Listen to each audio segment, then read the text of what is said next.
Assalamualaikum warahmatullahi wabarakatuh dan selamat Hari Raya Aidilfitri. Semoga anda sihat semua di rumah.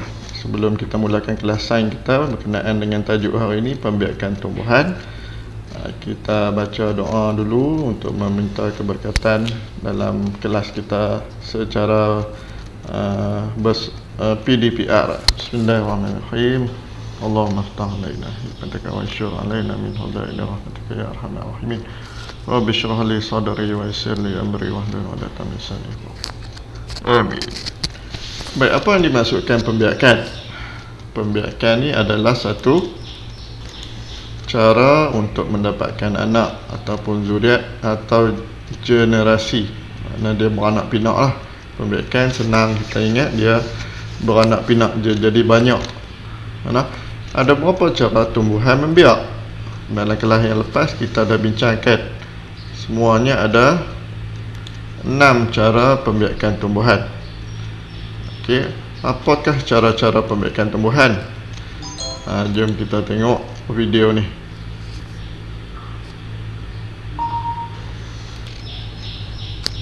Okey. Ada 6 cara pembiakan tumbuhan: biji benih, anak pokok, daun, batang bawah tanah, spora dan keratan batang. Okay, ni video ni saya ambil daripada YouTube. Kamu boleh rujuk balik pada video ni kalau kamu tak sempat. Okay, yang pertama, pembiakan tumbuhan daripada biji benih. Dia bagi contoh 6 tumbuhan yang membiak melalui biji benih. Semua tumbuhan ni semuanya mempunyai buah yang banyak, buah yang lebat. Biji benih ni boleh didapati di dalam buah pokok tersebut. Yang kedua, cara keratan batang. Dia bagi contoh ada 3 tumbuhan: pokok tebu, pokok bunga ros, pokok bunga kertas. Yang mana pokok tebu batang dia mana? Inilah batang dia yang kita guna perah dapatkan ayat tebu tu. Ni batang dia lah. Batang untuk pokok bunga ros ni kita potong, cucuk kat tanah. Begitu juga dengan pokok bunga kertas, potong batang dia, cucuk kat tanah. Pastikan keperluan asas dia ada dan cukup, insya-Allah dia akan hidup. Okey, ini adalah kaedah pembiakan tumbuhan melalui anak pokok. Ini tumbuhan induk, ini anak pokok. Apa maksud tumbuhan induk? Tumbuhan induk ni adalah ibu dia. Tumbuhan induk ni ibu dia lah. So anak pokok ni tumbuh melalui akar yang menghasilkan anak ataupun pokok yang baru berdekatan dengan ibu dia. Ni contohnya pokok nanas, pokok keladi, pokok pisang, pokok apa lagi? Pokok pandan. Pokok yang mana kita tanam sikit tiba-tiba jadi banyak, itu boleh jadi dia adalah membiak melalui cara anak pokok. Seterusnya adalah cara pembiakan melalui daun. Ini adalah pokok setawar dan juga pokok lidah mertua. Okey, pokok yang membiak melalui daun ni dia tak ada kamu tengok dia tak ada bunga, dia tak ada buah. Dia terus membesar dengan daun dia. Yang mana anak dia tumbuh melalui daun tepi-tepi macam ni. Kemudian dah sampai hayat dia, dia akan anak pokok ni akan jatuh lah berdekatan. Nampak di sebelah ni, ni anak pokok yang mula hidup ataupun mula tumbuh menjadi pokok yang baru. Dan seterusnya ni adalah kaedah batang bawah tanah, seperti pokok bawang, pokok ubi kentang dan pokok halia. Semua ni adalah melalui batang bawah tanah. Yang mana dalam kelas sebelum ni saya dah beritahu, kita tanam keseluruhan buah. Buah ni sebenarnya adalah batang. Kita tanam semua bagi tenggelam, kemudian dia akan tumbuh akar dia dan juga akan keluar tunas ataupun daun selepas mendapat keperluan asas yang cukup. Okey. Ini adalah cara yang terakhir, iaitu kaedah pembiakan melalui spora. So kalau kamu melihat rajah ni adalah spora ataupun biji-biji debu halus. Ini gambar yang dibesarkan ni. Daripada zoom lah guna mikroskop. Spora ni adalah debu halus yang mana dia akan tertanggal ataupun jatuh daripada daun ni, daun yang ada menghasilkan spora ni, dan menghasilkan tumbuhan yang baru, anak dia yang baru. Kemungkinan angin akan bawa spora ni terbang ke tempat lain, ataupun dia jatuh berdekatan dengan induk dia ataupun ibu dia. Okey, ini adalah tumbuhan, 3 tumbuhan contoh yang membiak melalui spora tadi ni. Okey, kita tengok spora ni macam mana secara live ni.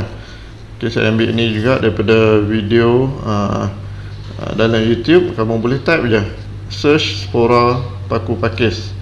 Ni daripada cikgu sekolah menengah Syed Ahmad. Dia tunjuk. Okey, ini dia pokok paku pakis langsuyang. Okey, pokok paku pakis ini kalau para pelajar boleh tengok dekat bawah daun dia ada corak yang bergaris-garis hitam. Okey, mari kita dekatkan. Okey, garisan yang jelas ini sebenarnya adalah spora yang terletak di bawah daun. Okey, jadi paku pakis membiak menggunakan kaedah penghasilan spora. Okey, so spora ni adalah satu struktur yang sangat. Okey. Ni cikgu waris sekolah kita ni, Cikgu Saimah. Dia mengajar di sekolah Syed Ahmad. Ada perkongsian video dia berkenaan spora pokok paku pakis langsuyang, ataupun orang kampung kita panggil langsir tah, macam mana sebutan dah. Ni spora yang sebenar, saiz dia kecil je, macam debu je. Ni dia terpaksa tenyih sikit lah, sebab spora ni tak betul-betul matang, dia masih melekat kuat pada daun. Bila dia dah matang, dia akan kering dan dia akan jatuh dan diterbangkan angin untuk menghasilkan pokok yang baru. Alright, ini seterusnya. Kita tengok berkenaan tajuk kepentingan pembiakan tumbuh-tumbuhan. Ada 4. Kamu boleh buka buku teks, rujuk muka surat 74 dan 75. Okey, 6 cara pembiakan tumbuhan tadi kita dah bincangkan. Kemudian kepentingan tumbuhan pada kita, pada manusia dan haiwan. So, tugasan kamu untuk minggu ni adalah kamu dikehendaki membina peta buih macam ni. Dalam buku tulis sains peta buih, buat besar-besar secara melintang boleh. Tulis cara pembiakan tumbuhan bulat macam ni, besar kat tengah-tengah. Kemudian 1 biji benih. Kemudian bubuh dalam kurungan apa contoh, dua contoh cukup tumbuhan yang membiak melalui biji benih. Yang kedua apa dia, spora ke. Yang ketiga 4, 5 dan 6. Ni nama dia peta buih. Buat bentuk macam ni boleh, nak buat bujang boleh, nak buat kotak pun boleh. Tapi nak panah dengan bilangan buih-buih dia ada 6 lah. Yang kedua, tugasan yang kedua, ni lengkapkan peta buih ni. Apa kepentingan tumbuhan pada manusia dan juga haiwan? Ni saya nak kamu cari maklumat ni sendiri secara bacaan dalam buku teks yang ada dalam beg kamu, mungkin dalam rak buku kamu, entah-entah berdebu lah. Okey, buat juga dalam buku tulis muka surat, 1 muka surat besar. Buat peta buih macam ni juga. So ada 4 kepentingan tumbuhan. Sebab apa tumbuhan ni penting pada manusia dan juga haiwan. Okey, kita nak tahu tambahan ni. Ada tak tumbuhan yang membiak lebih daripada satu cara? Jom kita tengok video ni. Ini dah adalah tumbuhan sweet potato ataupun ubi keledek tak silap saya.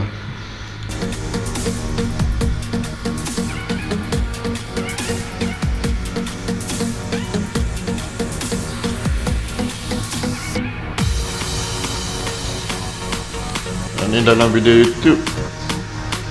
Kamu boleh cari sweet potato, planting sweet potato.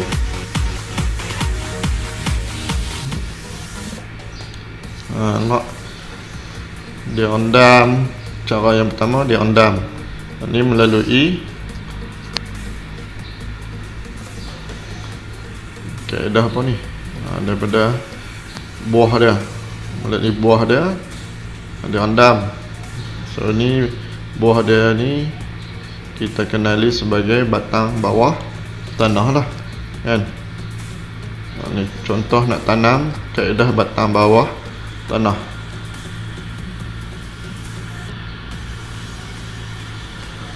Nampak buah ubi keledek tadi ni, batang dah. Dia adalah bahagian batang. Tanam ni dulu lah. Siram dan buat tanah dia basah, tunggu 2-3 hari, insya-Allah dia akan tumbuh dia punya tunas. Dan bahagian bawah dia akan ada akar.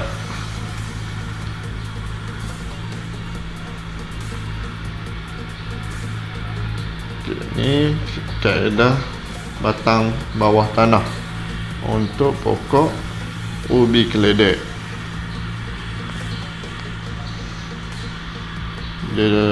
Dalam video ni dia beritahu ada 4 cara untuk mendapatkan atau menanam pokok ubi keledek. Tapi saya tunjukkan 2 lah, saya fokus pada 2 aja. Yang pertama ni kaedah batang bawah tanah. Kemudian tadi dia dah tanam batang dia ataupun buah dia, siram dan tunas dia akan keluar. Dan yang seterusnya ni, ni buat apa? Pokok yang sama.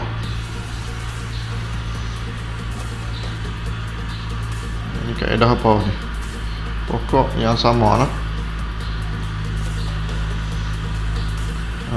Dia ambil batang-batang, dia potong, kemudian apa dia buat? Okey, cucuk je. Ni kaedah apa ni? Kita kenal tadi. Kaedah kalau cucuk-cucuk batang ni, nama dia adalah keratan batang. Nampak? Selepas disiram dan diberi keperluan asas, cahaya matahari, udara dan sebagainya, dia dah mula tumbuh. Okey. So maknanya ada tumbuhan yang membiak lebih daripada satu cara.